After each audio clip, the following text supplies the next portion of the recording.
यदि आप कोई रिपोर्ट देखते हैं तो उसमें आपको कई सारी चीज़ें देखने को मिलती है जिसके बारे में हमें पता नहीं होता है, और कई बार हमें खुद से टेस्ट कराना पड़ता है और हमें ये नहीं पता होता है कि हमें किस चीज़ के लिए कौन सा टेस्ट कराना चाहिए। तो आज की वीडियो में हम उसी के बारे में बात करने वाले हैं। आज की वीडियो में हम आपको सभी टेस्ट के बारे में बताएंगे जो कि बहुत ही कॉमन है और अक्सर कराए जाते हैं। तो यहाँ पे हम केवल ऐसे टेस्ट के बारे में बात करने वाले हैं जो कि बहुत ही कॉमन है, जैसे कि शुगर के लिए, लीवर के लिए, किडनी के लिए आदि। तो यहाँ पे हमारा पहला टेस्ट है CBC। इसकी फुल फॉर्म होती है कंप्लीट ब्लड काउंट। तो ये एक बहुत ही कॉमन टेस्ट है जो कि लगभग सभी को कराना होता है। जब भी कोई बीमार हो जाता है या फिर उसे कोई प्रॉब्लम होती है तो ऐसी कंडीशन में CBC कराया जाता है। तो इससे हम ये जान पाते हैं कि हमारा खून कितना है, हमें कोई इन्फेक्शन तो नहीं है, या फिर हमारे ब्लड में प्लेटलेट्स की संख्या कितनी है। तो इसमें हमें नॉर्मली 4 चीज़ें देखनी होती है। एक होता है इसमें हीमोग्लोबिन, एक होता है इसमें लिम्फोसाइट, इस्नोफिल एंड प्लेटलेट्स। तो हीमोग्लोबिन से हमें ये पता चलता है कि हमारे अंदर खून कितना है। लिम्फोसाइट से हमें ये पता चलता है कि हमारी बॉडी में कोई इन्फेक्शन तो नहीं है। इस्नोफिल से पता चलता है कि हमारी बॉडी में कोई एलर्जी तो नहीं है। एंड प्लेटलेट्स से हमें पता चलता है कि हमें डेंगू या फिर टाइफाइड तो नहीं है। बाकी इनकी वैल्यू कितनी रहती है और हम कैसे जानेंगे कि हमें कोई बीमारी है, उस पर हम पहले वीडियो अपलोड कर चुके हैं। तो उस वीडियो का लिंक हम आपको नीचे डिस्क्रिप्शन बॉक्स में दे देंगे, जहाँ से आप उसे देख सकते हैं। यहाँ पर हमारा दूसरा टेस्ट है लिपिड प्रोफाइल, और हमें ये इसी नाम से कराना होता है। नॉर्मली हम इसमें 2 चीज़ें देखते हैं। एक देखते हैं हम इसमें कोलेस्ट्रॉल और एक देखते हैं हम इसमें ट्राइग्लिसराइड।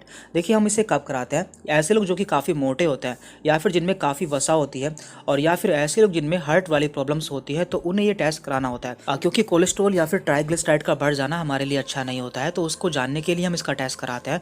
क्योंकि ये जो कोलेस्ट्रॉल होता है या फिर जो वसा होती है हमारी खून की नलिकाओं में जमा हो जाती है, जिससे हमें आगे दिक्कतें हो सकती हैं। इसके बाद यहाँ पर है LFT। इसकी फुल फॉर्म होती है लीवर फंक्शन टेस्ट। तो इसके द्वारा हम जान पाते हैं कि हमारे लीवर में कोई प्रॉब्लम तो नहीं है।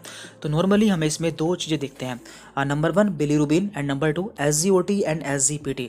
यदि किसी का बिलीरुबिन बढ़ जाता है तो हम मान लेते हैं कि उसे पीलिया या फिर जॉन्डिस हो चुका है।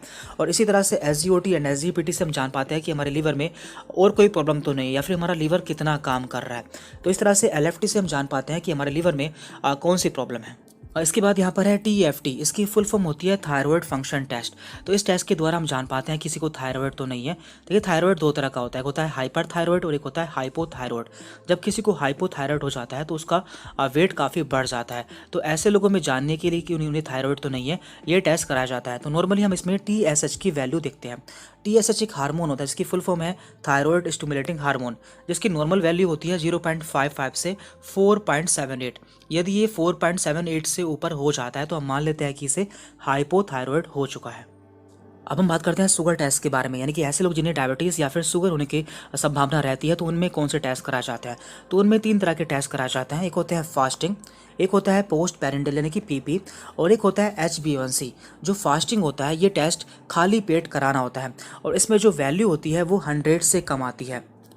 इसके बाद है यहाँ पर PP यानी कि खाना खाने के 2 घंटे बाद। इसमें जो वैल्यू होती है 140 से कम होनी चाहिए। और एक होता है HbA1c। इस टेस्ट के द्वारा हम जान पाते हैं कि हमारी 3 महीने की शुगर कितनी रही है, और इसमें जो वैल्यू होती है वो 5.7 से कम आती है।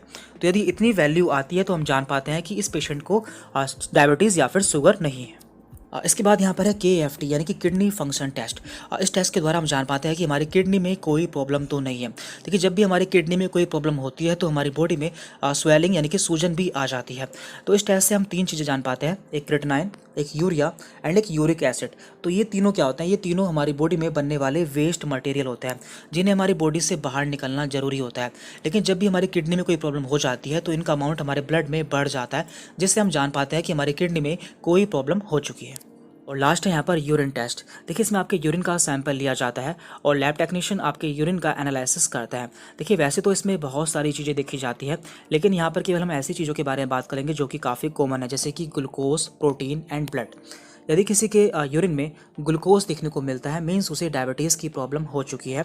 Number 2 protein. यदि किसी के यूरिन में प्रोटीन देखने को मिलता है मीन्स उसके किडनी में कोई इन्फेक्शन है या फिर और कोई प्रॉब्लम हो चुकी है। एंड नंबर 3 है यहाँ पर ब्लड।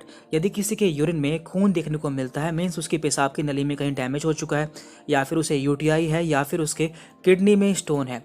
तो इसके अलावा कई सारी प्रॉब्लम हो सकती हैं जिसका पता हम टेस्ट कराकर कर सकते हैं। यहाँ पे हमने मैक्सिमम टेस्ट कवर कर लिए हैं। यदि इसके अलावा आप किसी और टेस्ट के बारे में जानना चाहते हैं तो आप हमें नीचे कमेंट करके बता सकते हैं, हम उस पर अलग से वीडियो अपलोड कर देंगे। Thank you very much.